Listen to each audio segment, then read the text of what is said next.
Hey guys, Roxbox90 here with a new spoiler from Gatecrash. So, as I said, I was not going to really be going through cards um, for EDH and otherwise. I mean, I went through the five that kind of popped out of nowhere, the five mythics, because that was kind of like where this come from.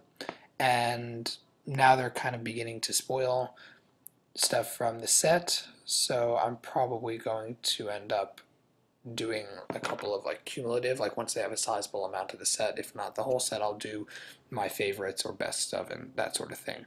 But come on, I just had to do the new Gideon. I just have to talk about him. So I'm going to. Gideon, Champion of Justice. So that's just a really long, awkward title that just covers the entire top and doesn't look good. But he is the Champion of Justice, and personally, I do like the art, the pose, and such. I'm not sure, they did change his face a little bit, but I guess it's not such a big deal. Anyway, he's 2 and 2 white, so 4 cost. Planeswalker is not multicolored like many were guessing with Aurelia, because they have that picture from Gatecrash of him and Aurelia, but still, he will most likely be used in Boros style decks as well. So he's 4 for 4 loyalty, which is nice.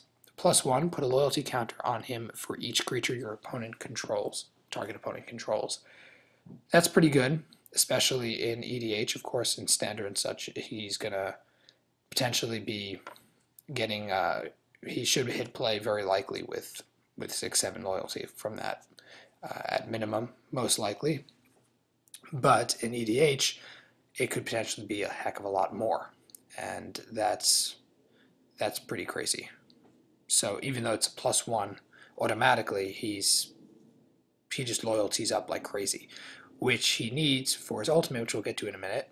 But his 0, which is reminiscent of his other self, until end of turn he becomes indestructible. So that's a big deal. It's not just prevent damage, it's also he's indestructible.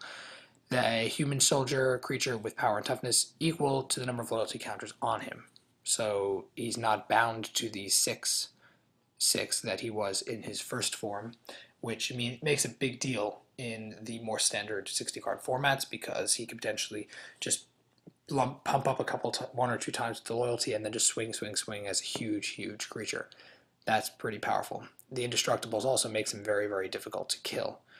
However, his ultimate is -15, exile all of the permanents. So he's kind of like a World Slayer effect, except he himself is so powerful.